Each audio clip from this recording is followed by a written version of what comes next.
आओ देखते हैं अपन मूल कर्तव्य भाग 4 के में। ठीक है, भाग 4 के मूल कर्तव्य, भाग 4 के मूल कर्तव्य है ना, 4 नहीं है ये 4 के है। ठीक है, और इसमें अपन ये पढ़ेंगे सिर्फ एक ही अनुच्छेद है, इसके अंदर 51 के है। ठीक है ना, मेन अनुच्छेद एक ही है। जैसे एक बार ये अपने क्वेश्चन आया कि मौलिक कर्तव्य है टोटल कितने हैं, वो तो है 11। ठीक है, और भाग 4 के अंदर कितने अनुच्छेद हैं ये आया, तो भाई अनुच्छेद तो एक ही है ना मेन तो। बाकी तो जैसे सब बाकी अपन देखते हैं उसमें तो 11 मौलिक कर्तव्य का उल्लेख है, अनुच्छेद तो एक ही है। तो मौलिक कर्तव्य जो है सारे वो अनुच्छेद 51 के अंदर ही समाये हुए हैं, ये अपन को समझना। बाकी तो सब अनुच्छेद है, सब आर्टिकल है, उसने सब आर्टिकल नहीं पूछा, सब आर्टिकल कितने हैं। ठीक है, सब आर्टिकल तो जैसे अपन देखेंगे तो 11 हो जाएंगे, लेकिन उसने आर्टिकल पूछा सिर्फ आर्टिकल कितने हैं भाग 4 के अंदर, तो आर्टिकल 51 के, मतलब एक ही आर्टिकल है भाग 4 के अंदर। ये चीज अपन को समझ नहीं पड़ा था। ठीक है ना, बेसिक के रूप में ये हो गया। आओ, है ना, तो भाग 4 के मूल कर्तव्य क्या है। भारत के मूल संविधान मतलब जो 26 जनवरी 1950 को लागू हुआ, उसमें केवल मूल अधिकारों को ही सम्मिलित किया गया था। मूल कर्तव्य प्रारंभ में संविधान में उल्लिखित नहीं थे। कहना मतलब जो मार्क्सिस्ट शुक्ल सप्तमी अपन पढ़ते हैं, MMSS मार्क्सिस्ट शुक्ल सप्तमी विक्रम संवत 2000, तो ये जो 26 जनवरी 1900, ये मतलब ये तो 26 नवंबर की डेट है, मतलब जिस दिन से अपन ने उसको we do here by adopt an act and to give to our self आत्मर्पित अधिनियमित जो किया, अंगीकृत जो किया 26 नवंबर 2000, सॉरी 26 नवंबर 1949, है ना, ये तो वो डेट है। लेकिन मैं बता रहा हूँ जो फिर जो ये लागू हुआ 26 जनवरी 1950 को, तो उस मूल संविधान के अंदर सिर्फ मूल अधिकारों का उल्लेख था, मौलिक कर्तव्य या मूल कर्तव्य उसमें नहीं थे। तो ये क्वेश्चन है, एक दो अपने को देखने को मिलेंगे कि निम्न में से कौन कौन सी चीजें मूल संविधान का हिस्सा थी। तो उसमें जैसे प्रस्तावना की, उसमें जैसे अपन शब्द जैसे देखते हैं, है कि नहीं, तो वो शब्द अपन को ध्यान रखने कौन से मूल में थे कौन से नहीं थे। ऐसे ही पार्ट की जैसे बात करें तो मौलिक कर्तव्य वाला जो भाग है वो मूल संविधान का हिस्सा नहीं था, यूं समझना अपने को। और देखो एक बेसिक चीज मैं आपको बताऊं, जैसे ये मूल कर्तव्य है ना, तो मूल तो कई जगह आपको जैसे ये शब्द मूल कर्तव्य के संदर्भ में मौलिक भी अपन को देखने को मिला, मौलिक कर्तव्य है ना, मौलिक कर्तव्य है मूल, तो इसमें कोई भेद नहीं है ऐसा। जैसे अपन फंडामेंटल राइट्स के लिए तो मौलिक कर्तव्य मौलिक अधिकार ही यूज करते हैं, और फंडामेंटल ड्यूटीज के लिए अपन संविधान में मूल शब्द यूज किया गया, जबकि इंग्लिश में तो होने के लिए फंडामेंटल राइट्स फंडामेंटल ड्यूटीज है, इंग्लिश में कोई भेद नहीं है। तो हिंदी में भी ऐसा कोई भेद नहीं है, आप उसको मौलिक कर्तव्य भी लिखोगे तो कोई गलत नहीं है वो। बस कॉन्सेप्ट अपने को पता होना चाहिए आगे की कॉन्सेप्ट है क्या, क्या है कर्तव्य, वो है मेन सवाल। तो समझ गए। तो ये चीज है, उल्लिखित नहीं था मूल संविधान में, तो फिर मतलब बाद में जोड़ा गया है ना। बाद में जोड़ा गया तो सर कब जोड़ा बताओ ना, ये देखो कब जोड़ा अपन ने, 42वें संविधान संशोधन 1976 में इंदिरा गांधी सरकार ने जो किया। लेकिन कैसे जुड़ा, सरदार स्वर्ण सिंह समिति, ये ध्यान रखना अपन को, है ना, इंग्लिश में उसको गोल्डन सिंह नहीं कर देना है, गड़बड़ कर दोगे गोल्डन सिंह, ये स्वर्ण सिंह ही रहेगा। SS आयोग सरदार स्वर्ण सिंह समिति की अनुशंसा पर 42वें संविधान संशोधन 1940 द्वारा अनुच्छेद 51 के भाग 4 के में जोड़ा गया, जिसमें 10 मौलिक कर्तव्य का उल्लेख किया गया था। ठीक है ना, तो ओरिजिनल रूप से तो था ही नहीं, लेकिन फिर बाद में 1976 में अपन ने जोड़ा 1976 में 42nd कॉन्स्टिट्यूशन अमेंडमेंट से। किसकी सरकार थी, इंदिरा गांधी सरकार की। उसमें ये इंपॉर्टेंट पर्सन थे बहुत ही, स्वर्ण सिंह, देखेंगे आगे। उनकी अनुशंसा पर भाग 4 के जोड़ा गया, है ना, 4 के अंदर 4 के नहीं जोड़ा गया, आप देखो नीति निर्देश तत्वों में जोड़ दिया, 4 के 4 अलग है DPSP, और 4 के अपन ने जोड़ा फंडामेंटल ड्यूटी। कब, 1976 में। किसकी सिफारिश पर, स्वर्ण सिंह आयोग की सिफारिश पर। कौन से संविधान संशोधन के द्वारा, 42वें संविधान संशोधन के द्वारा। प्रधानमंत्री उस समय कौन, इंदिरा गांधी। और कितने मौलिक कर्तव्य जोड़े गए थे, शुरू में जैसे जोड़ा तो कितने जोड़े गए थे, ये लिखा हुआ 10, है ना, ऐसे। फिर क्या हुआ, अभी तो सर आप कह रहे थे कि सर 11 है, अभी जैसे आपने थोड़ी देर पहले बोला ही था, तो 11 ही है, आगे देखो ना। 11वां मूल कर्तव्य 86वें संविधान संशोधन अधिनियम 2002 के द्वारा जोड़ा गया। इस समय अटल बिहारी वाजपेयी थे अपने प्रधानमंत्री, है ना। तो 11वां मौलिक कर्तव्य कब जुड़ा, 86वें संविधान संशोधन कब, 2002 के अंदर। तो अपन ने देखा था 86वें वाले ने तो 1 तीर से 3 शिकार किए हुए, मौलिक अधिकार में भी, नीति निर्देश तत्व में भी, और मूल कर्तव्य के अंदर भी इस 86 से इफेक्ट आया। तो काफी बार देख चुके अपन पुरानी फाइलों में।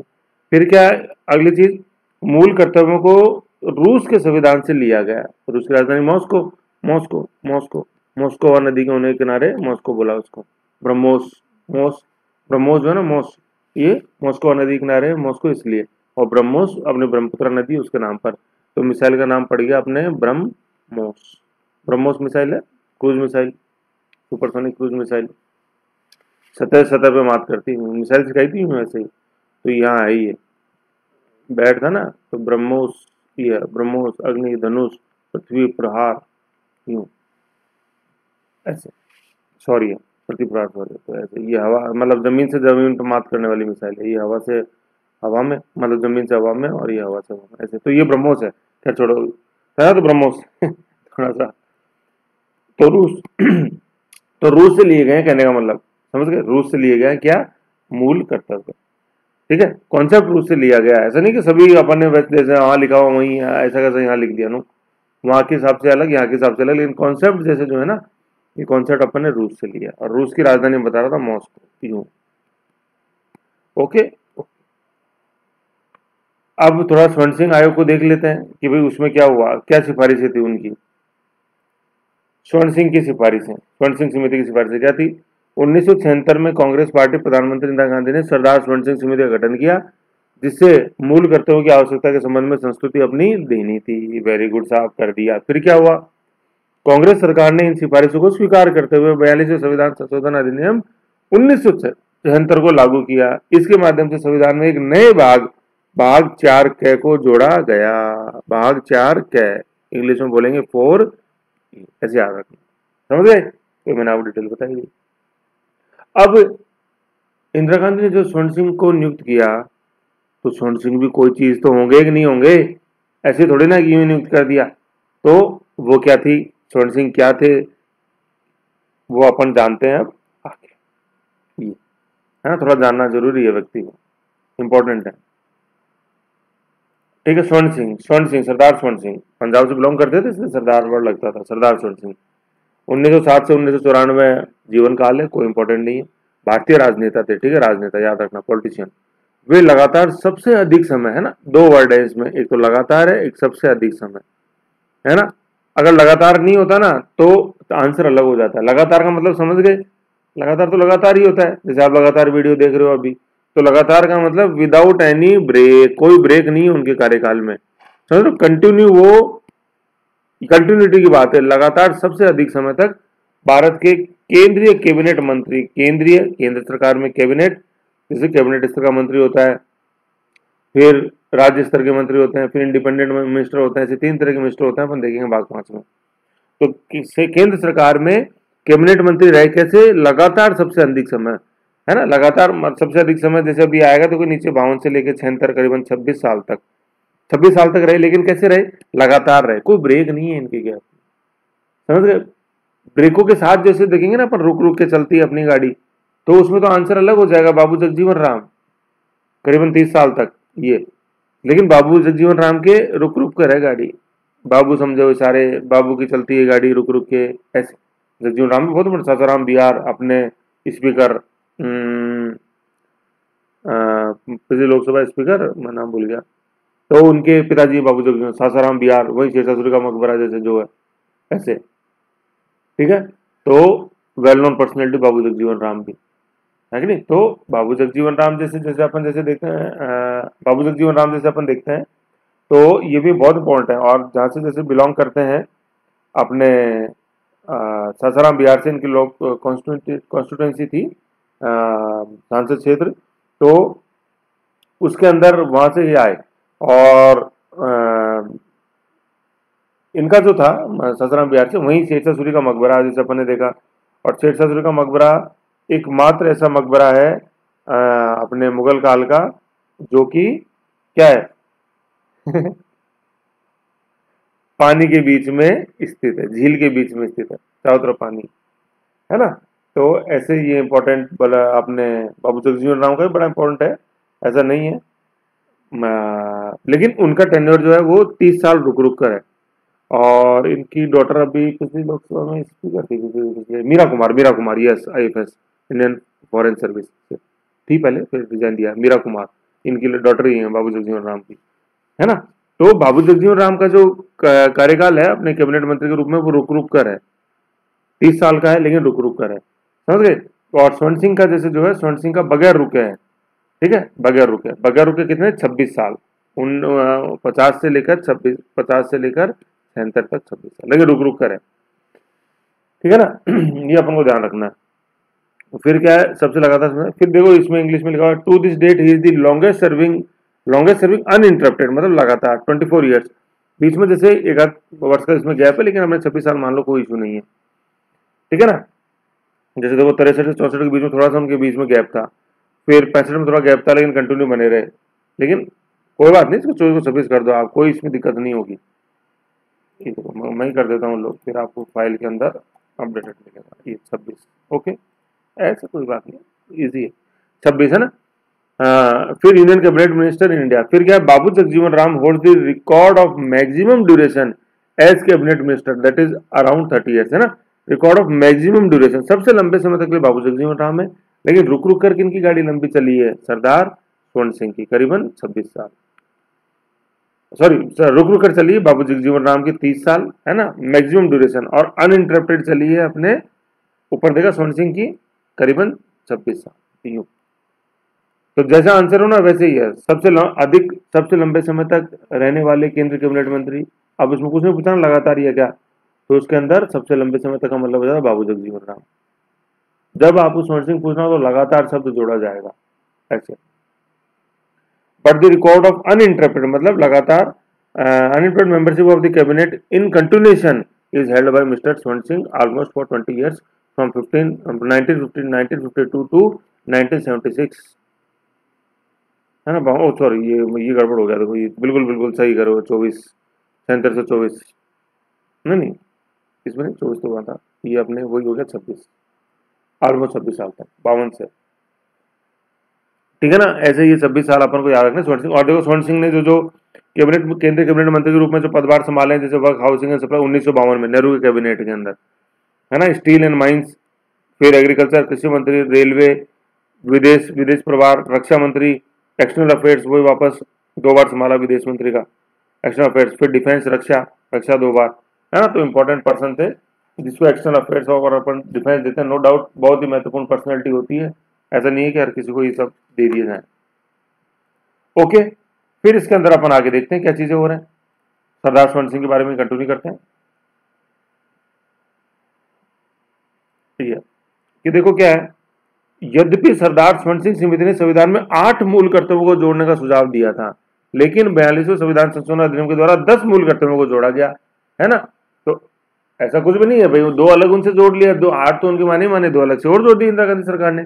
समिति द्वारा दी गई कुछ सिफारिश को कांग्रेस पार्टी द्वारा स्वीकार नहीं किया गया और इन्हें संविधान में शामिल नहीं किया गया, है ना। 8 के 8 जो ना, 8 के 8 उसमें से करीबन उनके ना 5 अनुशंसाएं मानी थी, 5 सरकार ने खुद जोड़ दी, लेकिन स्वर्ण सिंह आयोग की जो नहीं मानी गई थी वो क्या है कि संसद किसी आर्थिक दंड या सजा का प्रावधान करे जब कोई नागरिक मौलिक कर्तव्य का अनुपालना से इंकार करे, है ना। मतलब आर्थिक दंड का प्रावधान होना चाहिए, ये इसके अंदर प्रोविजन था मौलिक कर्तव्यों के अंदर जब कोई नागरिक, लेकिन ये इनकी सिफारिश नहीं मानी सरकार ने, क्योंकि ये थोड़ा फिर ज्यादा ही कट्टर हो जाता, ठीक है ना। तो आर्थिक दंड का प्रावधान अभी नहीं है, लेकिन जिसके उल्लंघन पे सरकार ने बनाया हुआ उसके अंदर है, वो सभी मौलिक कर्तव्यों के लिए नहीं, कुछ कुछ के लिए है, देखेंगे अभी आएगा आगे सारा। फिर क्या, कर अदायगी भी नागरिकों का मूल कर्तव्य होना चाहिए, कर अदायगी जैसे अपन टैक्स देते हैं, इनकम टैक्स, कॉर्पोरेशन टैक्स, ऐसे वो भी होना चाहिए। खासतौर पर इनकम टैक्स के संदर्भ में था, अपन जैसे जीएसटी वगैरह है तो अपन देते ही हैं, इनडायरेक्ट टैक्स तो अपने ऊपर थोप दिए जाते हैं तो अपन देते ही हैं, ये डायरेक्ट टैक्स के संदर्भ में था, जैसे इनकम टैक्स विलोपन किया जाता है, कर वंचना जिसको बोलते हैं, टैक्स इवेजन, ऐसे इनडायरेक्ट टैक्स जैसे जीएसटी, चाहे कोई देना चाहे या नहीं देना चाहे, कुछ भी हो, अभी कुछ भी आप जैसे करोगे तो जीएसटी तो फट दे दिया, ऐसे, समझ गए। तो ये अपना मूल कर्तव्य वाला था कि जैसे स्वर्ण सिंह आयोग ने कितनी दी, 8, उनकी नहीं मानी गई कितनी, 2 नहीं मानी गई, आर्थिक दंड का प्रावधान उल्लंघन पे, और कर अदायगी भी सरकार, मतलब नागरिकों का मूल कर्तव्य सरकार के प्रति होना, ये थी। अब एक इंपॉर्टेंट सवाल अपन जैसे देखते हैं कि ऐसा हो क्या गया था 1976 में जो इंदिरा गांधी को जोड़नी पड़ गई, कुछ तो हुआ था, क्या मजबूरी थी इंदिरा गांधी की, वो अपन देखते हैं। आवश्यकता क्यों पड़ी? देखो, भाग 4 के अनुच्छेद 51 के में जोड़े गए मूल कर्तव्यों को अनेक दलों ने भारी विरोध किया था। विपक्ष में जो थे, खासतौर मोरारजी देसाई। आलोचकों के अनुसार भारत में जब लोग सामान्यतः विधि की आज्ञा का पालन करते हैं तो उन्हें कर्तव्य बताने की क्या आवश्यकता है कि नहीं है? तो फिर आगे सुनो, आलोचकों का जवाब देते हुए तत्कालीन कांग्रेस अध्यक्ष देवकांत बरुआ, इंपॉर्टेंट नाम है देवकांत बरुआ, नॉर्थ से बिलोंग करते थे, ने कहा कि यदि एक लोकतांत्रिक राज्य में राष्ट्र की संप्रभुता बनाए रखने और उसकी एकता की रक्षा करने के लिए नागरिकों को कर्तव्य का बोध कराया जाए तो इसमें गलती नहीं है। क्या गलत है? अगर हम तुम्हें बता रहे हैं कि संविधान के आदर्शों का आपको पालन करना है, भारतीय स्वतंत्रता संग्राम के आदर्शों को मानना है, देश की एकता अखंडता के लिए काम करना है, बुलाया जाए तो देश की सेवा करनी है, भ्रातृत्व और स्थिर रक्षा का सम्मान करना है कि नहीं है? तो उसमें बुरा क्या है, मुझे ये बताओ। विपक्षों को लगा यार बात तो सही है, इसमें कुछ गलत नहीं बोला, तो बस हो गई इंदिरा गांधी की बल्ले बल्ले। तो पहला तो ये ठीक है ना, कि बताए जाने में कोई गलत नहीं है, मजबूती होता है ऐसे संविधान और देश। दूसरा बिंदु, स्वतंत्र भारत को वर्ष 1962, 1965 और 1971 में पड़ोसी देशों के साथ युद्ध हुआ। जैसे 62 के अंदर अपना चीन के साथ हुआ, 65 में अपना पाकिस्तान से हुआ। लेकिन ये कौन सा पाकिस्तान था? अपना पश्चिमी पाकिस्तान, लाहौर इस्लामाबाद। 1971 में पाकिस्तान से हुआ, लेकिन वो पूर्वी पाकिस्तान था, बांग्लादेश। बांग्लादेश नाम आया 71 के बाद में। उससे पहले तो पश्चिमी था ये वेस्ट पाकिस्तान और ये पूर्वी था ईस्ट पाकिस्तान। पश्चिमी से मतलब है लाहौर इस्लामाबाद, पूर्वी से मतलब है ढाका, यूं। तो 71 में ये मत कहना बांग्लादेश के साथ लड़ाई हुई थी, 71 में अपने पूर्वी बांग्लादेश के साथ, पूर्वी पाकिस्तान के साथ लड़ाई हुई थी, फिर वो आजाद होकर बना बांग्लादेश, यूं है ना। तो मुद्दे पे आ जाओ, ये लड़ाइयां हुई पड़ोसी देशों के साथ, है ना, के साथ भारत को, इनके पड़ोसी देशों के साथ भारत को युद्ध में उलझना पड़ा। आंतरिक सुरक्षा की स्थिति में चुनौती उत्पन्न हो गई, इसलिए नागरिकों के लिए कर्तव्य महत्वपूर्ण हो गए। सरकार को लगा कि अराजकता नहीं फैल जाए तो लोगों को अपने कर्तव्य भी याद दिला दो, क्योंकि 3-3 बार अपन युद्ध झेल चुके हैं। तो सरकार कहीं न कहीं अपने आप को असुरक्षित महसूस करने लग गई थी युद्ध के कारण। फिर जो सबसे इंपॉर्टेंट कारण है वो तो भैया 3 ही है। क्या है?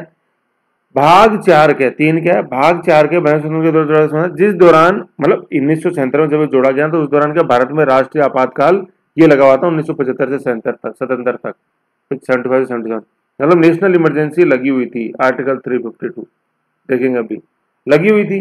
तो इंदिरा गांधी की सरकार को तख्तापलट करने में खासतौर पर जयप्रकाश नारायणन लगे हुए थे, है कि नहीं? जेपी आंदोलन जैसे अपन बोलते हैं। इमरजेंसी लगाई इसीलिए थी, तो भाग 5 में देखेंगे अपन पूरा सारा। तो इमरजेंसी लगाई इसलिए थी क्योंकि इंदिरा गांधी का जैसे प्रधानमंत्री का जो पद था वो ऐसे वैधानिक घोषित, मतलब इलीगल घोषित कर दिया गया था, गैर कानूनी घोषित कर दिया गया कि उन्होंने जो चुनाव जीता वो गलत सरकारी मशीनरी का गलत उपयोग करके या दुरुपयोग करके जीता। राजनारायण ने ये लगाई थी अपने इलाहाबाद हाईकोर्ट में, वो देखेंगे आएगा सारा। तो कहने का मतलब, तो अपनी सीट बचाने के लिए इंदिरा गांधी ने इमरजेंसी लगा दी 75 में 77। और फिर जब वो अराजकता हो रही थी, ठीक है ना, एनआरकी फैल रही थी, तो एनआरकी को रोकने के लिए और लोगों को ये याद दिलाने के लिए कि तुम्हें कोई हक नहीं है एक निर्वाचित प्रधानमंत्री का अगेंस्ट में बोलने का, तो बैठ जाओ चुपचाप, नहीं बोलोगे कोई भी सरकार के अगेंस्ट में। वो याद दिलाने के लिए सरकार ने क्या जोड़ दिए? मौलिक कर्तव्य, कि लोगों को गलत ठहरा दो तुम जो इंदिरा गांधी को हटाने की कोशिश कर रहे हो। ये तो भारत में राष्ट्रीय आपदा लगी हुई थी 75-77 तक, 75 से 77, और उसमें सेंटर आ रहा बीच में। और विपक्षी दल के नेता जेल में बंद कर दिए गए थे, जैसे जयप्रकाश नारायण।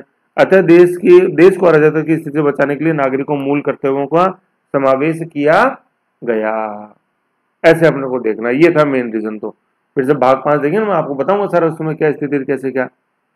तो जेपी आंदोलन को दबाने के लिए अपन यूं समझ लो नेताओं को जेल में डाल दिया गया, और जेपी आंदोलन के जो आदर्श थे उनको दबाने के लिए मौलिक कर्तव्यों का भारतीय संविधान में समावेश किया गया 1976 में स्वर्ण सिंह आयोग की सिफारिश पर 42वें संविधान संशोधन के द्वारा। प्रधानमंत्री कौन? इंदिरा गांधी। ये तो बात थी अपने मूल कर्तव्यों की। अब इसमें आगे अपन अनुच्छेद वाइज देखते हैं कि कौन कौन सी चीजें इसके अंदर आगे आएगी। ओके।